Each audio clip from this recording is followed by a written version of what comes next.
to The Virtual Shift, a show looking at the seismic changes happening in healthcare with virtual care at the epicenter. Join me and my guests as we look at key cultural and policy shifts impacting how providers, payers, and patients connect, as well as how care is being reimagined both for today and the future. Hello, and thanks for tuning in today. I'm your host, Tom Foley. You can learn more about this show by visiting the program on healthcarenowradio.com, and be sure to follow me on LinkedIn, Twitter @FoleyTom, and the hashtag #TheVirtualShift. And we have a great guest on today. We're going to talk about QHINs and interoperability. Dr. John Blair, CEO of MedAllies. John, welcome to the program. Well, thank you, Tom. Great to be here.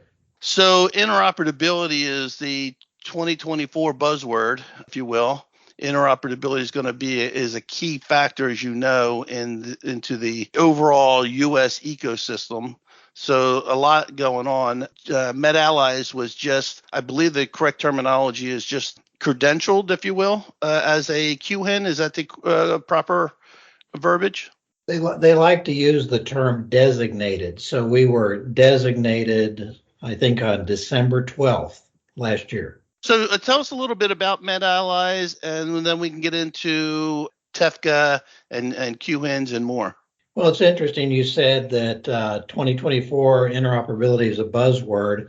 I feel like I've been in a buzz saw since around 2001 when I got interested in interoperability, believe it or not. Took over as the president of a large physician organization in Eastern New York in the Hudson Valley. And right out of the gate, got involved in some quality initiatives and early on realized that the communication and coordination of care that was lacking really everywhere, but much more in open communities. And we didn't have the opportunity that integrated delivery networks had. And so we tackled that right out of the gate and started first with bringing up one of the very early health information exchanges and went from there to implementing electronic health records. And then with that, realizing that those needed to be connected and got involved with ONC with various projects, ended up doing direct and have operated a direct national network for over 10 years. And when the QHINs were announced, when the TEFCA announcement came out on QHINs, I said, we've got to do this because we're finally getting to some of the stuff we've been talking about for nearly 2 decades. And we jumped in on that. So MedAllies has been through health information exchange, traditional health information exchange at a regional level, direct secure messaging at a national level, and now operating a quality network for a little over 2 years, and now being designated as a QHIN about a month ago. So that's MedAllies' history and trajectory. But the interoperability buzzword for 2024 has been MedAllies' buzzword for 2 decades.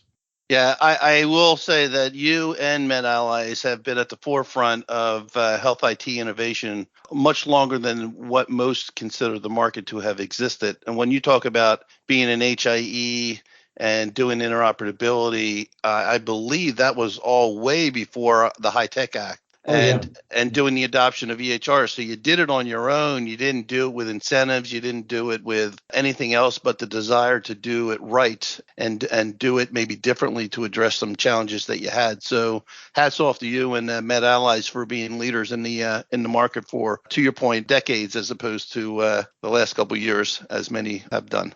Yeah, it's been sheer strength of will and tenacity. I mean, I remember when it all started, I was at that point chairman of the medical council for the Taconic IPA that I mentioned that I ultimately became president of.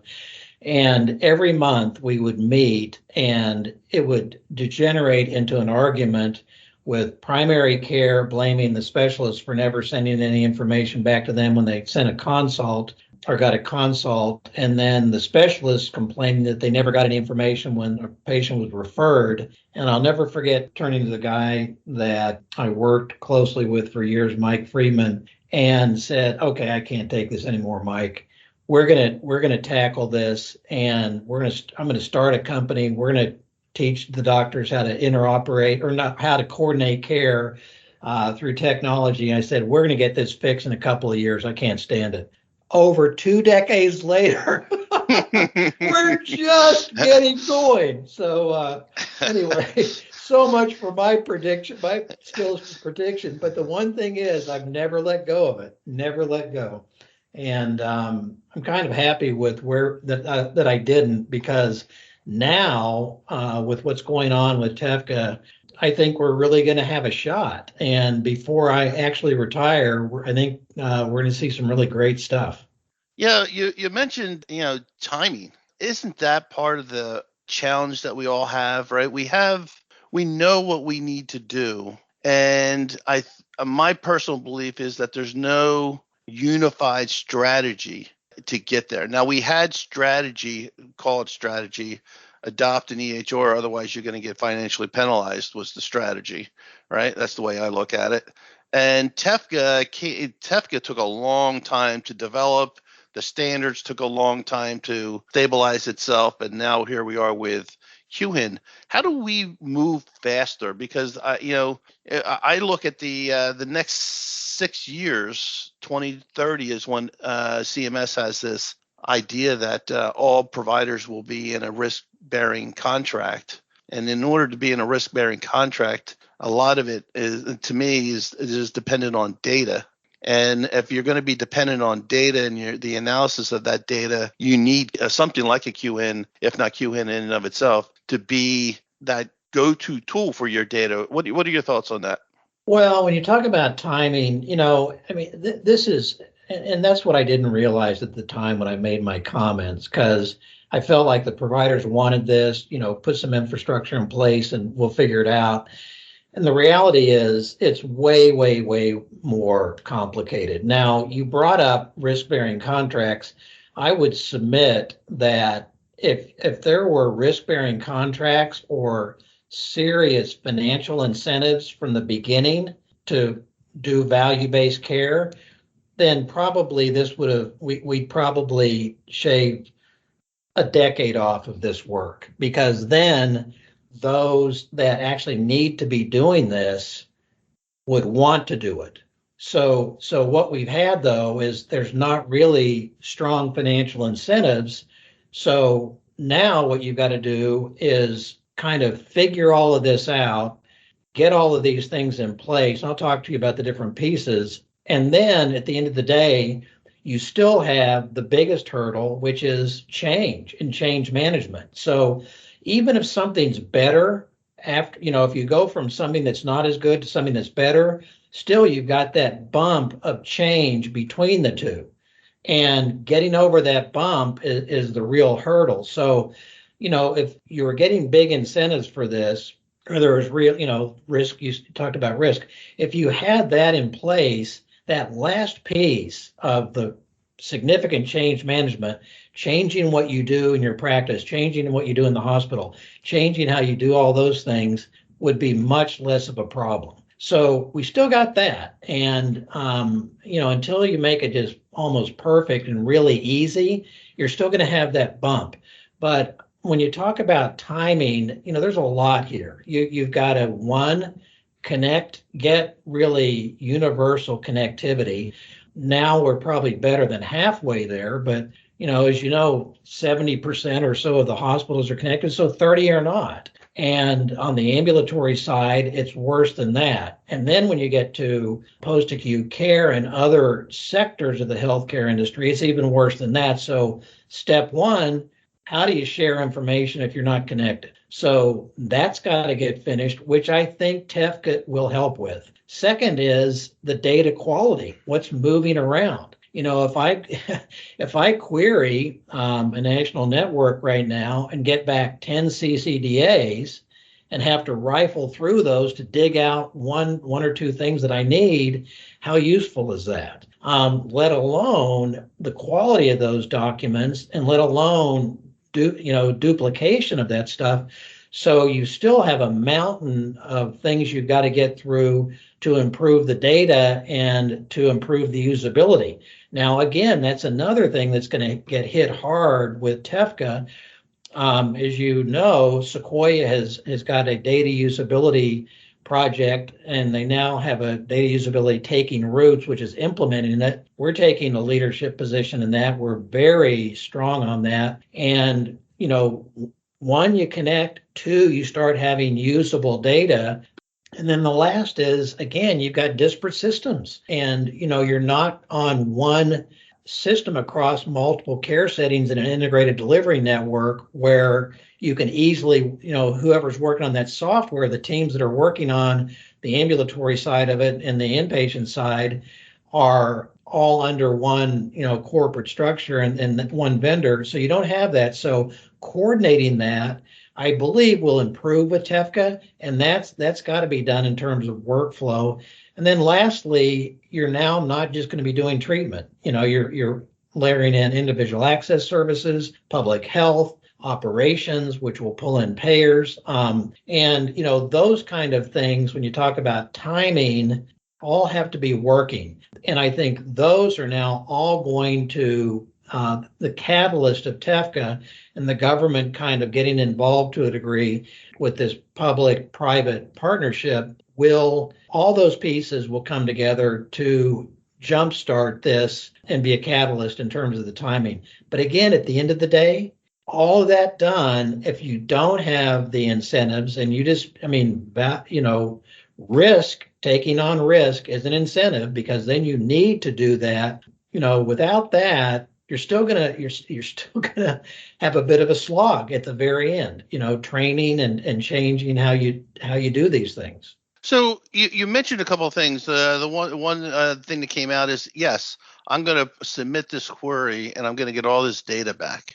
I'm a doctor. I don't want to fuss with all that, right? So that's just going to have a quick turn-off switch, because that's not the role of the doctor. How do we make this? I remember when you and I worked together with direct messaging when I was at Allscripts. One of the things that we had, problems that we had there, is that you had these standards. Everybody had, I shouldn't say everybody, there was a lot of interpretation of the standards. So you had to get everybody on the same page, and then the data started to flow better. But even the data, I can remember some action items where the data wasn't as valuable as we thought it was going to be in the exchange. So how does a doctor, an end user of a QHIN, realize the value of the data when in that context of I submit a query and get multiple answers?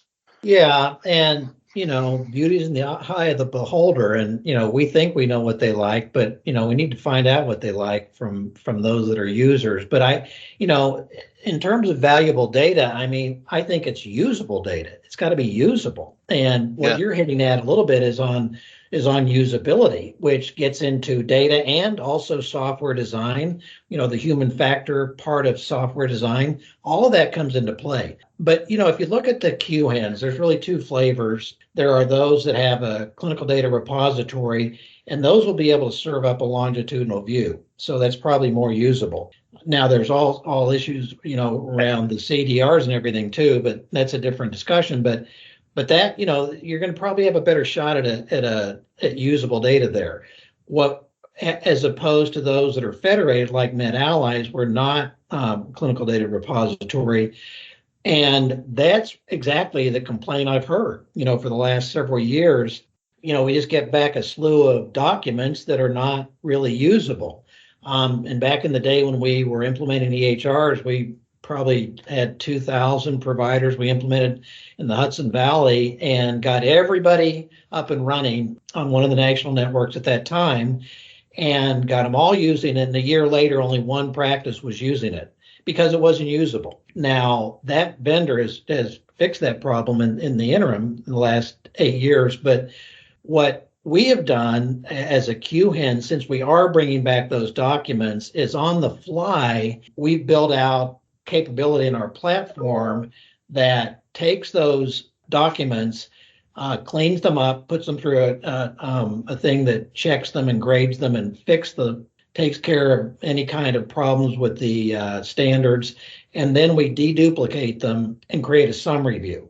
Now that takes about a minute actually on the fly, so there's a little bit of a wait, but a lot of it is used what we call prefetch, which is based on the doctor's schedule or some other things, bringing those documents in so it serves up a summary.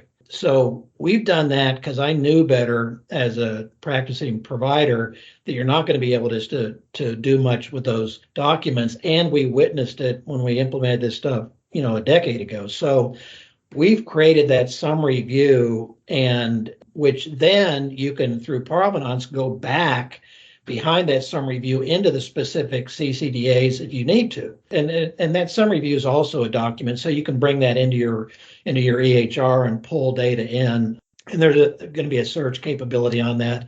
So that's the kind of thing that makes it usable. And by the way, I mentioned the Sequoia Project's data usability.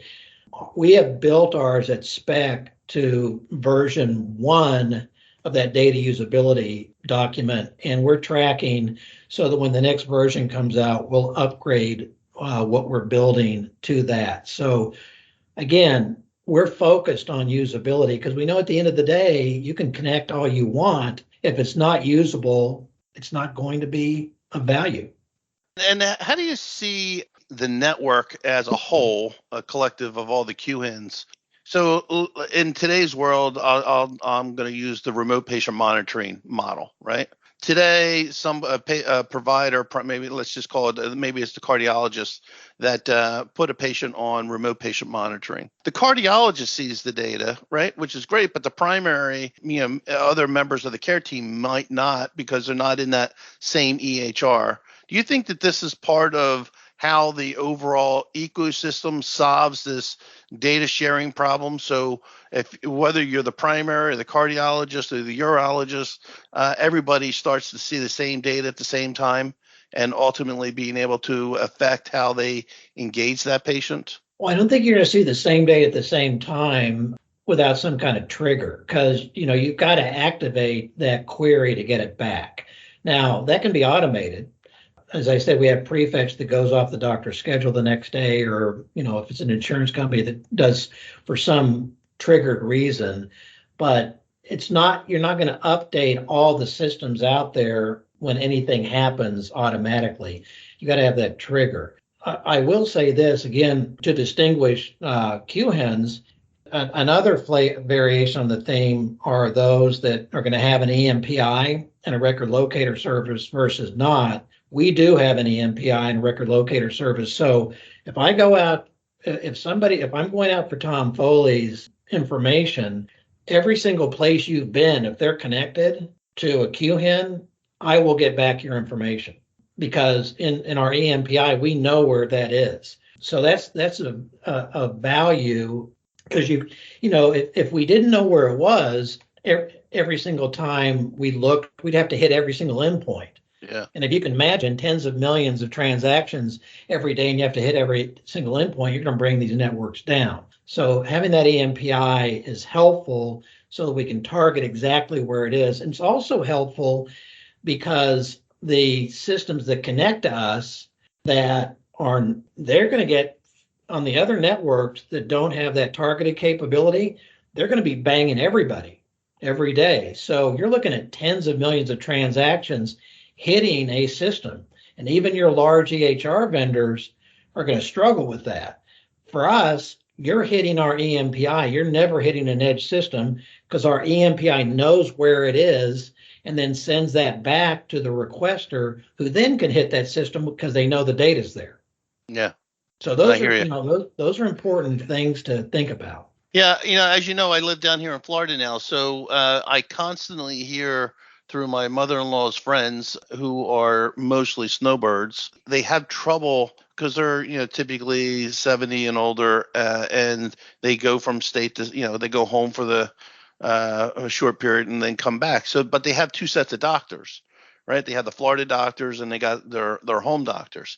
And they always say, hey, I have so much trouble getting my medical records transmitted. And so my direct messaging hat comes on and says, hey, why don't you ask for a transitions of care document to be, because you can do this, right? That's what the direct messaging was all about. But the QHIN is equally as powerful in the context of a doctor submitting a query, and if everybody is online, it doesn't matter if you're in California or Illinois or Florida, if that doctor's online, we should be able to retrieve that data, and that the doctor down here or the doctor up in Illinois should be able to get access to it and move on, right?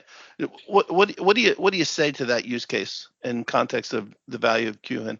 Well, I think you laid it out exactly correctly. I mean, you and I in the day thought, well, Direct will take care of that, because we thought, okay, the patient's going to say, I'm going such and such. This is my doctor in Florida. So doctor in New York proactively sends that down to Florida. Well, we were fools.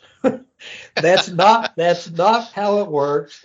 And just like I thought this would be fixed in a couple of years, you've got to be realistic about, that the wraparound amount of work that takes to proactively find out when you're going on where you're traveling to, get your doctor in that other state, proactively send it down. It's not realistic. We thought everybody would be, good citizens, want to do that, but it's just not realistic. And so now when you're sending from a primary care doc to a specialist, yeah, you ought to be doing that. And now a lot of that's getting automated, and that's where Direct is great.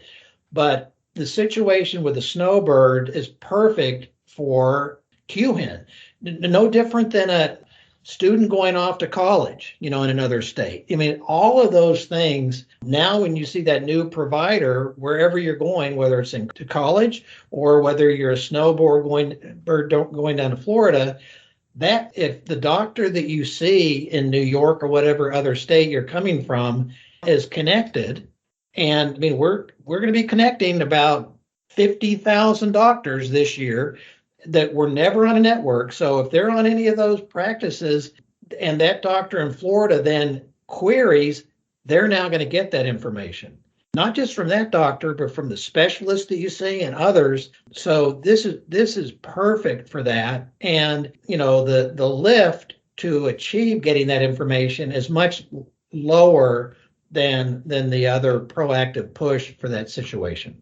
So do you think it's as important for not only the doctor via the EHR to submit to get access to that whole medical record of that patient as it is to a patient through an app? I dare call it a patient portal, but an app of any sorts that's connected to a QHIN to get equal access to that data? Well, I think both should happen. And whether you've got a really proactive patient that can get their information and send it on to a doctor, or whether that doctor that snowbird is seeing down in Florida can pull it from another doctor, either way they get it. And you want to be able to have both existing, because even if a patient's not getting it to send it to another doctor, they ought to be able to get their information. So that's another great thing about QHIN. Now individual access services, if you're connected to a network, you have to respond for the purposes of use that have been approved. Now they've been legally vetted, they fit governance, within these networks. And if you're connected and someone's hitting you for individual access, a consumer wants their information, one has to respond to that. Now you've got to do it all at spec, but it hits the scenario you're talking about, and again, they should be able to get that. So we are at the beginning of 2024. You used the word, referenced the word earlier, and that's change. And I would imagine now with the QHINs being part of the ecosystem, doctors are going to have to adjust, or at least raise awareness to be able to realize the value of that and incorporate that value into the delivery of care. And the same with the patients, frankly. Change is a challenge in and of itself in healthcare, right? You've been waiting 2 decades for this.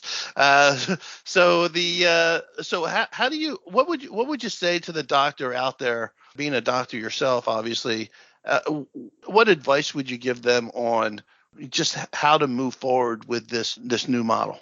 Well, I'm hoping the doctors don't have to pay attention to it. I think the consumer, because it will be a new opportunity for them, it's even a bigger deal for them in terms of change. But if this is done right, I just gave you an example a little bit ago of one of the companies that we contracted with since we became designated, that will be rolling it out to their full install base. If this is done right, this is just another part of your upgrade to the new version you're put on. So, they usually put out a new version every year. It's got these set of new things. A couple of them, might be really some you've got to pay a little attention to. So they develop a little tutorial that you can go online and watch for 10 minutes. That should be the most you've got to go through. You shouldn't have to know that you're on a QHIN or that you're part of TEFCA. You should just know that now your system allows you to get this information, and these are this is the screen you go to. These are the buttons you click, and that should be all there is to it. And if the vendor has done a good job, it should be just connected to the network, and all it should be is basically the practice comes on and registers their provider. They, go in the system admin tool on the EHR and put in the information they need, or else they go out on a portal and enter it, and the providers are activated within a day, and they get a little bit of training, and they use the system. That's ideally the way it should be. And that's one bit of change that providers probably sick and tired of, but they get some added functionality every year or so on their EHR. So this just becomes another one of those additions. Embedded intuitiveness into the platform, make it easy for the doctor if it's done right. So yeah, and have some slick little training and put out the effort on some of because they know the practices where they have to do a little more work, and the account managers do a little more work. But they've been doing this for a while, so they ought to be able to roll it. If it's rolled out like that, who cares if the doctor ever knew if there's anything called a QHIN? I hope they never have to know that. Exactly. Doctor, we're going to have to leave it there. Great conversation. I appreciate you joining the virtual shift. Okay, Tom, great to see you and great to talk. That's today's shift. I appreciate the audience taking the time to tune in. If you missed part of today's episode, you can tune back in at the healthcarenowradio.com at the same time, 11 a.m. or 7 p.m. Eastern throughout the week. And be sure to check out the program page at thevirtualshift.co. As well, remember to follow me on LinkedIn, Twitter at FoleyTom, and follow the show's hashtag, TheVirtualShift. I'm Tom Foley. Until the next shift.